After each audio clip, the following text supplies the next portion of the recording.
Hello everyone, welcome to Aptitude Plus Academy for Civil Services. This is a video on daily topic-wise news analysis where the news will be covered from the Hindu as well as from the Indian Express. तो दोनों newspaper से जो important news है उसके topic समझने की कोशिश करेंगे और इन डेप्थ में सारे टॉपिक को समझेंगे ताकि वो आपके मेंस और प्रीलिम्स एग्जामिनेशन दोनों के लिए हेल्पफुल हो सके. तो चलिए आगे बढ़ते हैं और स्टार्ट करते हैं. And before I begin, I would like to tell you that we are organizing a mega webinar. So this is for the aspirants of civil services examination. The speaker for this mega webinar is Gaurav Jain. He is an IPOS officer 2018 batch. So the theme of the discussion would be how to make notes for UPSC and how to select the optional subject, right? So those of you who have a queries related to these topics definitely can participate. So we are organizing the mega webinar on 31st of May. So the timing would be from 6 p.m. to 7 p.m. right? For more details, you can reach to this WhatsApp number and get through the registration process done, right? Now moving to the today's editorial topic, basically what is the topic that we are discussing today. So today is 25th of May. These are the list of the topics from the news that we'll be discussing. It includes editorial and the important news. So the first topic is the power of partnership. Second is the domestic airline operations. Third is the agriculture marketing and reform, income support for farmer, and boosting the Manrega participations. At the same time, we'll be discussing some of the important MCQs with explanation. तो जो Saturday के questions थे उसके explanation भी आपको बताऊंगा. And mains question for practice. So we have started something new for you. So that is scheduled in the upcoming slides. वो आगे मैं आपको बताऊंगा उसके बारे में मेंस का क्या है. तो चलिए आगे बढ़ते हैं. सबसे पहले देखते हैं द पावर ऑफ पार्टनरशिप. आप इस आर्टिकल को इंडियन एक्सप्रेस के एडिटोरियल में भी पढ़ सकते हैं. Basically this is written by Amitabh Kant and it talks about the NGO and their contribution at the time of COVID-19, right? So आप जानते हैं NGO basically non-governmental organization. They given a deep connection with the sectoral issue. जिस तरह से उनका जो role है काफ़ी क्रूशियल रोल उभर के आया है जिस टाइम से पेंडेमिक COVID-19 चल रही है. And these are the people they understand the ground root. जो ग्राउंड रूट रियलिटी है उनको काफ़ी अच्छे से पता है. And they engage closely with the communities because NGO are the people who have been closely associated with the ground level staff, ground people. और उनका जो वर्क कल्चर होता है that is working from bottom to up, right? तो bottom up approach के साथ काम करते हैं ताकि मास पॉपुलेशन को, ठीक है, जो मास पॉपुलेशन है उसको बेनिफिट दे सकें. अगर बात करें ऑर्गेनाइजेशन की तो अराउंड 92,000 ऐसा ऑर्गेनाइजेशन है. They were urged to partner with the district administration. जो हमारी डिस्ट्रिक्ट लेवल पे जो एडमिनिस्ट्रेशन है उसके साथ कंट्रीब्यूट करें and they can have a responsive efforts. So they are doing far better job in terms of their contribution to the people and in collaboration of state and district administration. तो हर state के जो chief secretaries हैं of all the state are requested to engage NGOs. जितने भी NGOs हैं, जितने ज़्यादा से ज़्यादा NGOs हो सके उनको इंगेज करें ताकि जो रिस्पॉन्सिव एफर्ट्स हैं, जो भी डेजिग्नेटेड स्टेट है या फिर जो डिस्ट्रिक्ट के नोडल ऑफिसर है उनके साथ कोऑर्डिनेट करके जो NGO की पार्टिसिपेशन है उसको ज़्यादा किया जाए ताकि जो बेनिफिशरीज हैं ग्राउंड पे उन सारे लोगों को इनका बेनिफिट मिल सके, राइट? क्योंकि होता क्या है, गवर्नमेंट के जितने भी इनिशिएटिव्स हैं वो लोगों तक पहुंचाना काफ़ी मुश्किल हो जाता है. So these are the people.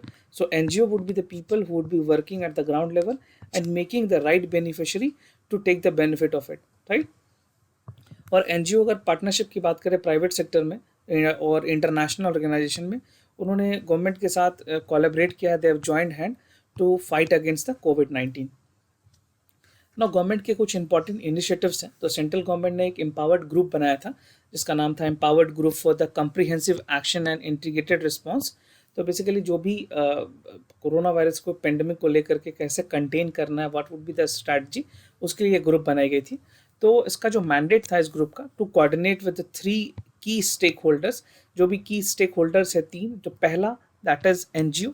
तो सबसे पहले उन्होंने NGO को ध्यान में रखा कि कैसे एक कोऑर्डिनेशन बनाया जाए पूरे तरीके से ताकि बेसिकली काम किया जा सके एक हायरार्की के through, right? So first was NGO. पहले हमने NGO को उस एम्पावर ग्रुप में लिया. दूसरा was the private sector. So these are the private sector. And third was the international development organisation, right? जो IDOs हैं उनको कोलैबोरेट किया ताकि बेसिकली बॉटम अगर लोकल से लेकर के नेशनल लेवल तक के इंटरनेशनल लेवल तक की चीज़ों को हैंडल किया जा सके, right? And the fight against the COVID-19 need mainly hand were available. तो तो कोशिश ये थी कि जितने ज़्यादा लोग पार्टिसिपेट कर सके, जितने ज़्यादा लोगों को बेनिफिट हो सके और जितने ज़्यादा लोगों को इंगेज किया जा सके, ताकि जो फैसिलिटीज़ प्रोवाइड की जानी है वो सब लोगों को मिल सके, राइट। नाउ वर्टिकल और हॉरिजेंटल पार्टनरशिप बनाए गए हैं। तो बेसिकली आपके लिए समझना ज़रूरी है कि वर्टिकल क्या होता है और हॉरिजॉन्टल क्या होता है। बेसिकली दो तरह की स्ट्रैटेजी है। तो इसमें जो लेवरेज है वर्टिकल और हॉरिजॉन्टल पार्टनरशिप के लिए दी गई है। जो वर्टिकल पार्टनरशिप होती है that is a stakeholder जो बिल्ड करती है विद इन देयर ऑर्गेनाइजेशन। तो जो खुद के अंदर में चीज़ों को बिल्ड कर रही है अपने लेवल पे, वो वर्टिकल पार्टनरशिप होती है। उसके बाद दूसरी कैटेगरी आती है हॉरिजॉन्टल पार्टनरशिप। यहाँ पे गवर्नमेंट के जो इंस्टीट्यूशनलाइज्ड हैं वो स्टेक होल्डर के साथ कनेक्ट करके एक प्रॉपर फोरम बना करके काम करते हैं। And the group itself is in partnership with is members and from 8 different group and ministries and organisation.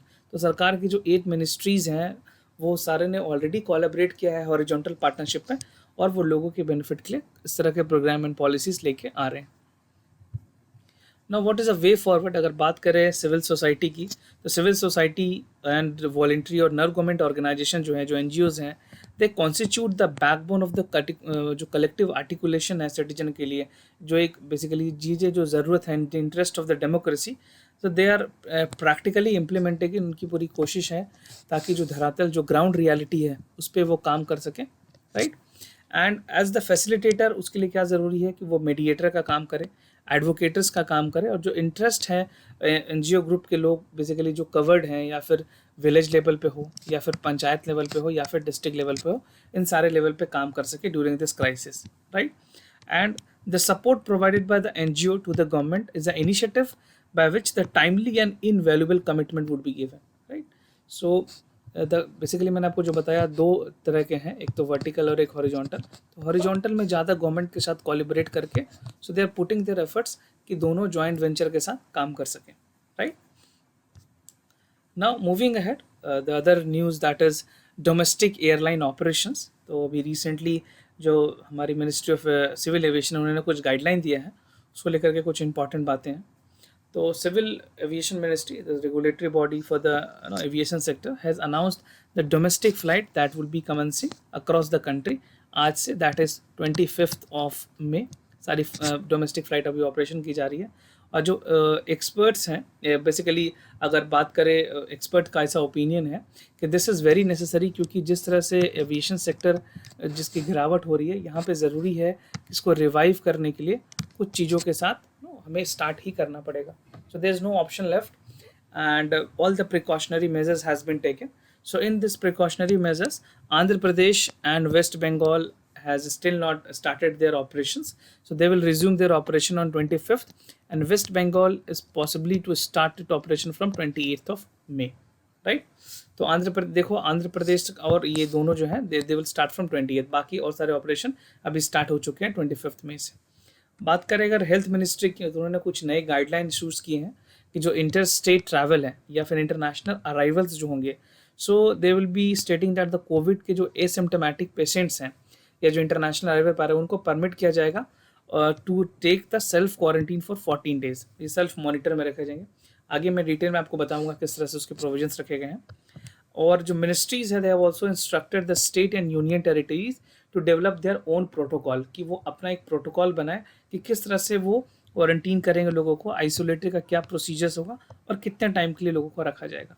जो स्टैंडर्ड गाइडलाइन है, ट्रैवल गाइडलाइन जो आई है, उसमें बेसिकली जो भी लोग इंटरनेशनल पैसेंजर्स हैं अगर वो आते हैं, तो before boarding and all passengers need to agree to have 7 days institutional quarantine. होगा क्या कि जितने लोग आ रहे हैं उनको पहले ही ये एग्रीमेंट साइन करनी पड़ेगी कि 7 डे पे वो जो पेड क्वारंटीन है उस पर वो रहेंगे, okay. And other 7 days they will be in home isolation, right. So this is the terms and condition, and a copy of self declaration should be provided on the arrival. अगर किसी के पास Aarogya Setu app नहीं है तो they need to have a self declaration. और अगर home quarantine की बात करें तो सिर्फ कुछ कंडीशंस में डायरेक्ट उनको एयरपोर्ट से घर जाने के लिए अनुमति दी जाएगी if they are asymptomatic, right.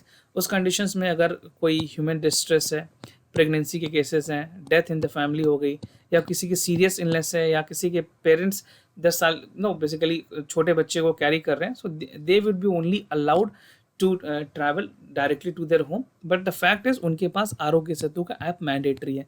इस केस में मैंडेटरी नहीं है क्योंकि वो एक सेल्फ डिक्लेरेशन फॉर्म देंगे।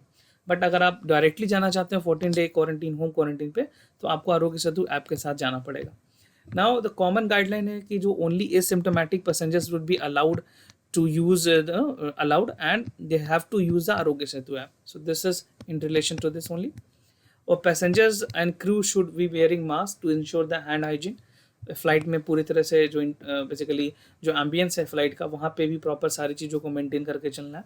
And compulsory thermal scanning as exit and indoor points पे रखे जाएंगे ताकि लोगों को आइडेंटिफाई किया जा सके। And if asymptomatic are there on the arrival, तो उनको नियरेस्ट हॉस्पिटल ले जाके हॉस्पिटल में ये जो भी फैसिलिटीज़ है, डेडिकेटेड फैसिलिटीज़ है, वहाँ पे रखा जाएगा।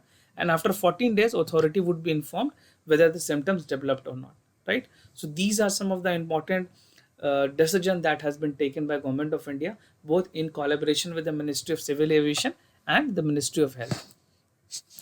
ना बढ़ते हैं अपने आगे बेसिकली दूसरे टॉपिक की तरफ। तो agriculture marketing reform, basically AMC जो है, एग्रीकल्चर मार्केटिंग जो है, उसको लेकर के काफ़ी बातें न्यूज़ में है, टॉपिक में भी अभी ये ट्रेंड कर रही है। तो इस पर जो इंपॉर्टेंट चीज़ें वो समझेंगे। आप इस पर एक एडिटोरियल भी पढ़ सकते हैं आज के हिंदू में, hardly the 1991 moment for the agriculture. तो बेसिकली जिस तरह से APMC 2003 में स्टार्ट हुई थी and the road map for the all the state to amend the APMC, तो सरकार ने बेसिकली प्रोविजन से गाइडलाइन जारी की थी कि सारे स्टेट्स को अपने AMC एक्ट में बदलाव लाना होगा। बट बहुत सारे स्टेट ने किया, बहुत सारे स्टेट ने नहीं किया।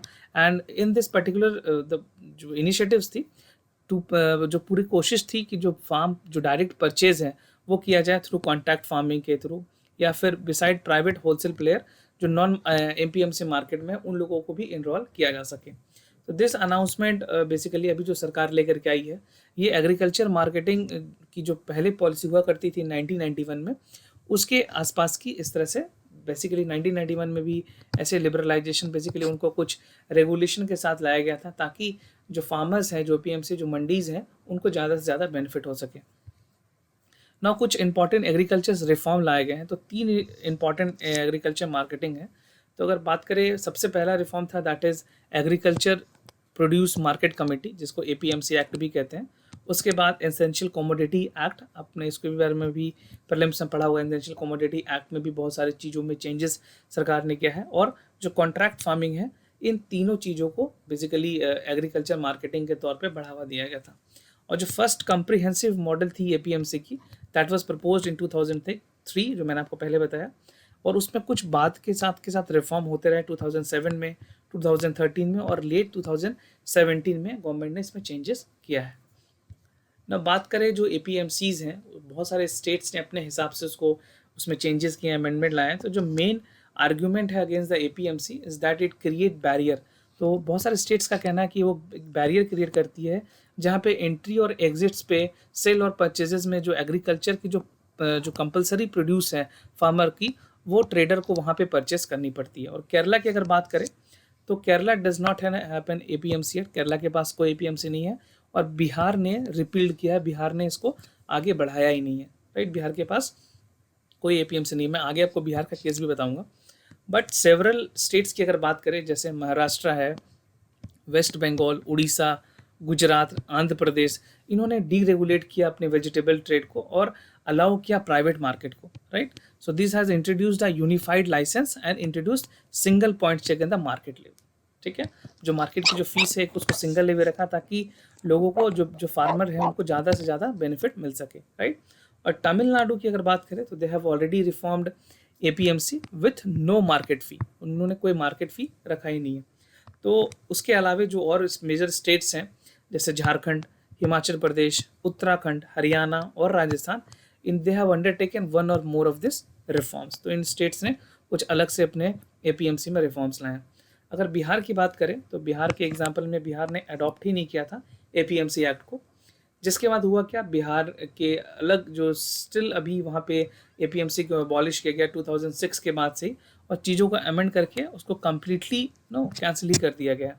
और बिहार के केस में ये देखा गया है कि वहाँ मार्केट की जो इंफ्रास्ट्रक्चर है, इस वजह से पूरी तरह से डेवलप नहीं हो पाई है। और लॉसेस ऑफ रेवेन्यू भी देखने को मिला है due to the repeal of APMC. जिस तरह से उन्होंने कैंसिल किया है उसके बाद बहुत ज़्यादा प्रॉफिट नहीं हुई है।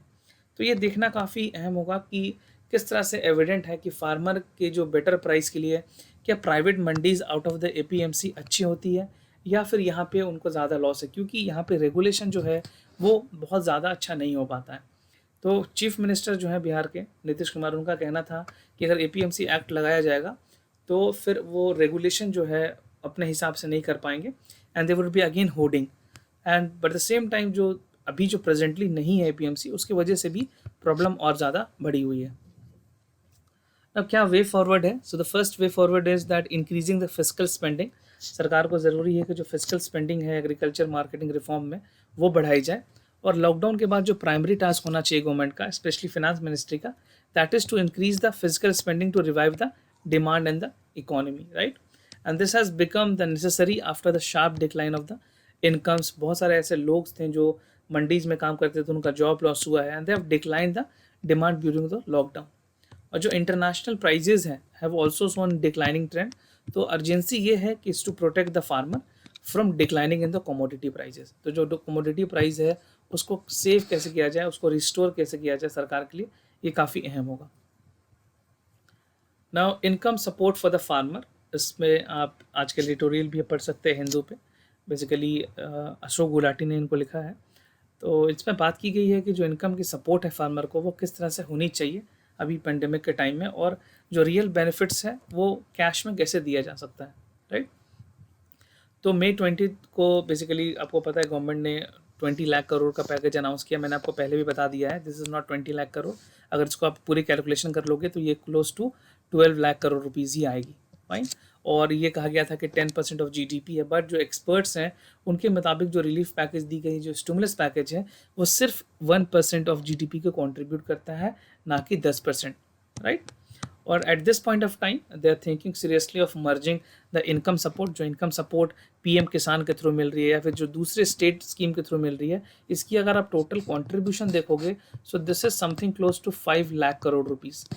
तो इसमें कहना है कि सारी चीज़ों को मर्ज करके जिस तरह में जो भी सब्सिडीज़ दी जाती है, चाहे वो मनरेगा है, फूड प्राइस सब्सिडीज़ है, फूड एंड फर्टिलाइज़र सब्सिडीज़ है, उन सबको मिला करके जो स्टेट गवर्नमेंट के जो सेंट्रल गवर्नमेंट के सब्सिडीज़ हैं एक साथ मिला करके इंडिविजुअल फार्मर्स को दिए जाने चाहिए, ताकि उनके पास जो मनी है, जो पैसा है, वो ज़्यादा आएगा, right. So this approach can cover the landless labour. इस तरीके से जो लैंडलेस लेबर है, जो फार्मर है, जो पुअर कंज्यूमर है, इन तीनों कैटेगरीज के लोगों को काफ़ी ज़्यादा बेनिफिट होगा। नाउ स्टेट गवर्नमेंट के कुछ अगर इनिशिएटिव्स की बात करें तो रिसेंटली छत्तीसगढ़ ने अभी राजीव गांधी किसान न्याय योजना लॉन्च किया, जहाँ पे इनकम ट्रांसफ़र की जा रही है उनको 10,000 रुपये पर एकड़ for paddy and 13,000 rupees for sugar cane, right. और जो स्कीम है this would be extended to the farmer of other crop. जो भी और दूसरे क्रॉप करते हैं उनके लिए भी ये जो राजीव गांधी किसान न्याय योजना है उसको भी बढ़ाया जाएगा। इससे पहले छत्तीसगढ़ से पहले अगर बात करें तो तेलंगाना ने इस तरह का इनिशिएटिव ऑलरेडी लिया था, जहाँ पे उन्होंने कैश ट्रांसफ़र किया था ऑलमोस्ट 4,000 रुपीज़ पर एकड़ पर सीज़न के लिए और 5,000 रुपीज़ पर सीजन फॉर खरीफ के लिए, राइट। तो ये ऑलरेडी इससे पहले लिए जा चुकी है। और उड़ीसा की बात करें तो उड़ीसा गवर्नमेंट ने कालिया स्कीम लॉन्च किया था, जहाँ पे यहाँ बेसिकली जो सिमिलर पैटर्न में कुछ फिनेंशियली मदद दिए गए थे लोगों को। और वेस्ट बंगाल में भी कृषि बंधु और झारखंड में मुख्यमंत्री कृषि आशीर्वाद योजना, ये दोनों इनकम सपोर्ट के तौर पे मॉनिटरिंग की जा रही है। So almost these state have taken very good initiative. तो और जो बचे स्टेट्स हैं उनको भी इस तरह पे काम करने की ज़रूरत है, ताकि फार्मर को डायरेक्ट कैश में पैसे या फिर उनके अकाउंट में या कैश में दिए जा सकें, राइट। कुछ इंपॉर्टेंट कंसर्न्स हैं इस चीज़ को लेकर के। तो फर्स्ट इज़ कि जो वर्स्ट अफेक्टेड माइग्रेंट वर्कर हैं they are not getting much cash support. उनके पास ज़्यादा कैश सपोर्ट नहीं है सरकार की तरफ से। और फार्मर जो है वो सबसे ज़्यादा सफ़र किए हैं because of the fall in the price, specially the perishable item. Perishable items में जैसे आप टोमेटोज़ हो गए हैं, अभी जितने फ्रूट्स हैं, बेसिकली मैंगोज़ हैं, तो ये सारे जो भी ऐसे आइटम है जिनका सेल लाइफ काफ़ी कम होता है, 2 से 3 दिन की सेल लाइफ होती है, उनको पेरिसेबल आइटम्स में बेसिकली उस कैटेगरी में रखते हैं। तो उस वजह से भी लोगों को काफ़ी ज़्यादा लॉस हुआ है। और इस बार स्पेशली अगर मैं फ्रूट्स की बात करूँ तो ग्रेप्स एक ऐसा फ्रूट है जिसको इस बार सबसे ज़्यादा नुकसान उठाना पड़ा, because this cannot sustain for more than 3 or 4 days, right. So grapes industry has also witness a sharp fall. और गवर्नमेंट ने प्रॉमिस किया था कि 2000 पर फैमिली फ्रॉम द पीएम किसान स्कीम दिया जाएगा, बट स्टिल अभी इसकी जो कमिटमेंट होनी है, जो कमिटमेंट है, ये भी पूरी नहीं की जा सकी है। सो जितने भी बैकलॉग बेनिफिशरीज मिलने थे सरकार की तरफ से, वो अभी कंबाइन करके लोगों को देने की ज़रूरत है। नाउ क्या कंक्लूजन है इसका? This is a time that we have to come the merge the benefits. जितने भी बेनिफिट्स हैं, चाहे वो सेंट्रल गवर्नमेंट की तरफ से हो, चाहे वो स्टेट गवर्नमेंट की तरफ से हो, उनको मर्ज करके, चाहे वो मनरेगा को हो, तो सारी चीज़ों को एक साथ देने की ज़रूरत है। एंड जो कैश है, जो cash that should be given to farmer as in tenant farmer who have actually tilted the land. जो एक्चुअल बेनिफिशरीज हैं उनको मिलनी चाहिए, ना कि इंटरमीडियरीज को। And the government could also show that the 10% of the tendency in the country where several micro level indicated कि जो बेनिफिट्स हैं 10% से बढ़ा करके करीबन करीबन 25 से 30% के आसपास करने की ज़रूरत है, right. And they have been the past synchronisation of मनरेगा। मनरेगा के साथ बहुत सारे ऐसे ऑपरेशंस हैं, जैसे फार्मिंग है या और भी चीज़ों को कोलैप्स किया गया है, ताकि बेसिकली एक कोलैबोरेटिव एफर्ट लिया जाए, ताकि लोग ज़्यादा से ज़्यादा इंगेज हो सके और जो एम्प्लॉयमेंट गारंटी है वो लोगों को मिल सके प्रोडक्टिव वर्क के लिए, राइट। सो मनरेगा के थ्रू और कैसे चीज़ों को एक्सप्लोर कर सकते हैं, ये भी देखना काफ़ी अहम होगा। Now the other topic, boosting MNREGA participation. So this is again in the Hindu. आप इस पर भी एक आर्टिकल पढ़ सकते हैं, जिस पे बेसिकली जो पूरी जोर है वो किस तरह से जो मनरेगा के पार्टिसिपेशन पे लोगों को और ज़्यादा ला सकते हैं, उसके बारे में जिक्र है। So the demand of MNREGA is getting stronger every time after the COVID-19। और जो वेव्स है hardship that is sweeping the country through out, पूरे कंट्री में इस वजह से, लॉकडाउन की वजह से सारी चीज़ों का काम ठप पड़ा हुआ है। Now not surprising, most people have prefer to do work and a little. तो उन लोगों का कहना है कि एम्प्टी पॉकेट से अच्छा है कि कुछ वो काम कर सकें। There is a need of million work site. तो सरकार को अभी ज़रूरत है कि वो ज़्यादा से ज़्यादा जो वर्क साइट है उसको क्रिएट करे, ताकि जो इंगेजमेंट है वो लोगों की अधिक से अधिक हो सके, right. And averting the humanitarian disaster की अगर बात करें, जो डिजास्टर है, जिस तरह से मनरेगा की अगर बात करें, तो फ्यू वीक्स में बहुत ज़्यादा लोगों ने पार्टिसिपेशन करने का दिखाया है, बट काम की अगर तौर पे बात करें तो अभी भी जो साइट्स हैं वो अवेलेबल नहीं हो पा रहे। So there is a need कि एक्टिवेट करें मनरेगा के रिलीफ में और ज़्यादा से ज़्यादा काम को स्टार्ट किया जा सके। Now situation call for the large scale opening of मनरेगा एज एन प्रोएक्टिव बेसिस। तो यहाँ पे देखना होगा कि कौन कौन से चीज़ों के अंदर मनरेगा में जो काम है, बेसिकली लैंड है, वेल्स है, ट्यूबवेल्स है, कहाँ पे काम करवा सकते हैं, इस चीज़ों को भी आगे बढ़ाने की ज़रूरत है, right. And every villages had need to stale the work site a good number of people and a short notice, ठीक है। तो बेसिकली पूरे प्रिकॉशनरी मेजर्स के साथ काम करने की ज़रूरत है, ताकि इन्फेक्शन का खतरा यहाँ पे ना हो। And the main thing is to provide the plenty and wages at this speed. तो जो भी लोगों की जो मंथली एनरोलमेंट्स है, जो भी उनके सैलरी बनते हैं, वो भी टाइम से उनको दिया जा सके। ना सर्वे है कुछ इस पे लॉकडाउन पे, कि बेसिकली अजीम प्रेमजी यूनिवर्सिटी है, उन्होंने पाया कि 74% ऑफ जो रिस्पोंडेंट्स हैं, उनके मुताबिक जो पुअर हाउस होल्ड हैं, उन्होंने अपने कंज्यूमिंग पैटर्न को कम कर दिया है। उन्होंने खाना खाने की जो क्वांटिटी है, जो उनके कंजप्शन पैटर्न थे, उसमें गिरावट की है। जैसे जहाँ पे पहले लोग 3 से 4 टाइम खाया करते थे, now they have restricted to only 2 times, right? And another survey by the फराजानी Afridi, उनके कलीग ने कुछ बेसिकली लो इनकम ग्रुप्स में जो दिल्ली में है, उन्होंने सर्वे किया, तो they found that 80% of the respondent have not earn any income during long time. बहुत सारे ऐसे लोग हैं कि लॉकडाउन के दौरान उन्होंने कुछ भी अर्न नहीं किया है, और 90% ऑफ लोग ऐसे हैं जो फिनेंशियल डिस्ट्रेस से चल रहे हैं, and half of two are anxious to sleep at night. बहुत सारे ऐसे लोग हैं जो सही से अपना गुजर बसर नहीं कर पा रहे हैं, उन 2 वक्त की उनकी जो जो बेसिकली फूड्स है, जो लाइवलीहुड के लिए जो ज़रूरी है, वो भी उनको मुहैया नहीं हो पा रही है, right. So these are some of the strange and very critical situation the people are facing at this point of time. ना पीडीएस अगर की बात करें, तो पीडीएस ने एक सपोर्ट सिस्टम के तौर पे काम किया है। They are preventing the situation to getting worse. और सेम जिस तरह से सरकार ने बेसिकली अभी करंट में रिसीव किया है कि और भी ऐसे लोग जिनके पास राशन कार्ड नहीं है, उनको भी राशन दिया जाएगा। सो this is an welcoming effort. और गवर्नमेंट ने डबल किया था, बेसिकली जो भी वीट है, राइस है, उनको उस अमाउंट को डबल कर दिया गया है फॉर 3 मंथ्स, राइट। तो यहाँ पे बात ये भी की गई है कि इसको और आगे बढ़ाने की ज़रूरत है। जैसे अभी जून तक प्रेजेंटली ये चल रही है, बट एक्सपर्ट ओपिनियन ये है कि इसको और आगे बढ़ाया जाए। And PDS is little more than a protective against the hunger. तो इंडिया में अभी हंगर का जो इश्यूज़ है उसको बहुत हद तक पीडीएस के थ्रू कंट्रोल किया जा रहा है। And it can ensure that adequate nutrition, बहुत ही एडिक्वेट न्यूट्रिशन तो नहीं इससे इंश्योर हो सकती है, बट एक डिसेंट स्टैंडर्ड ऑफ लिविंग के बारे में आगे बढ़ा जा सकता है। At least people are not hungry and they are not dying because of food, right. Now way forward क्या है to cope up the crisis. यहाँ पे ज़रूरी है जो पुअर हाउस होल्ड है उनको अर्जेंटली एक स्विच किया जाए पेमेंट कैश मेथड की तरफ अनकंडीशनली, बिना किसी कंडीशन के। और जो यूनिवर्सल बेसिक इनकम है उसको अडॉप्ट करने की ज़रूरत है, ताकि सारे लोगों को एक मिसमैच ऑफ जो इनकम है उसको बराबर किया जा सके। और जो हमारी नेशनल रूरल गारंटी एक्ट है, बेसिकली जो मनरेगा है, that need to offer an obvious alternative. यहाँ पे एक अल्टरनेटिव के तौर पे उभर सकती है जहाँ पे employment on demand at basic wages भी लोगों को दिया जा सकता है, right. So this is the only where economy can revive. और जो भी लोगों ने अपनी सबसे ज़्यादा बेसिकली जैसे छोटे जो बेसिकली वेज वर्कर्स हैं वो मनरेगा के साथ भी अपना काम वापस से स्टार्ट कर पाएंगे। नाउ आगे बढ़ते हैं। And a new announcement for you that we are started a new platform for the answer writing challenge.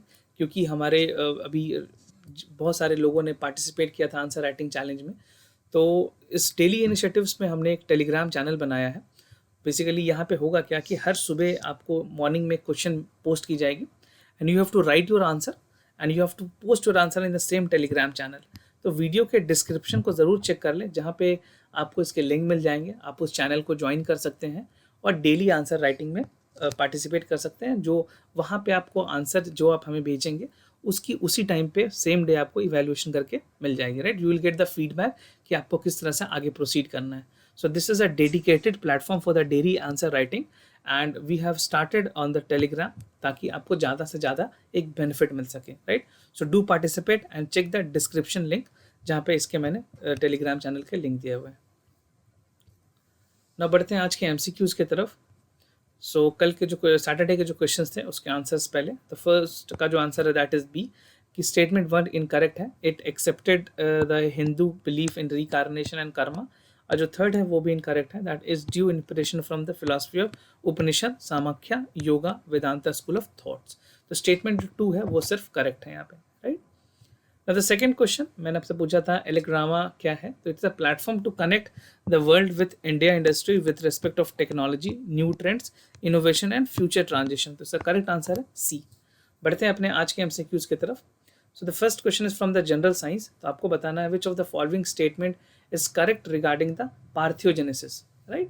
तो it is an asexual reproduction which strategy involve development of the female gametes without its fertilization, और babies born through the parthenogenesis are clone to the mother, clone of the mother, right। आपको बताना है इसमें correct answer कौन सा है। Only 1, only 2, both 1 and 2 and neither of them. तो answer में ज़रूर पार्टिसिपेट करें, अपने जो आपको लगता है जो करेक्ट आंसर है, या फिर एलिमिनेट करके what ever you feel is the correct answer, do let us know your answer in the comments down below, right. Now the second question is from the current affair. Operation Namaste recently seen in the news is what? Basically ये आपने newspaper में पढ़ा भी होगा, और इस तरह के ऑपरेशंस अक्सर यूपीएससी एग्जाम्स में पूछती है। तो आपको बताना है किसके बीच में है। It is a India Russia joint exercise. It's an efforts of the handloom industry to popularize the Indian product, exercise of disaster relief, and efforts of the Indian Army to contain the corona in the country, right? So whatever you feel is the correct answer, you can definitely let us know your answer in the comments down below, और participate करें और answer ज़रूर comment section में करके हमें बताएं, right? So this was the MCQs for the day. Do not forget to like this video, right? Subscribe our Apti Plus Academy for Civil Services on the YouTube, ताकि सारे important channel के जो भी videos upload हुए हमारे Apti plus academy for civil services के YouTube channel पे, उसको आप देख पाएँ। सो चैनल को सब्सक्राइब कर लें, नोटिफिकेशन बेल को भी आप ऑन करके जो भी इंपॉर्टेंट नोटिफिकेशन है वो आपको भी मिल सकती है, right. Now sincerely thank you for listening to this video. अगर कोई भी कंसर्न हो तो हमें ज़रूर बताएं, will be more than happy to assist you. For time being I am signing off, wish you all the best, stay home, stay safe, thank you so much.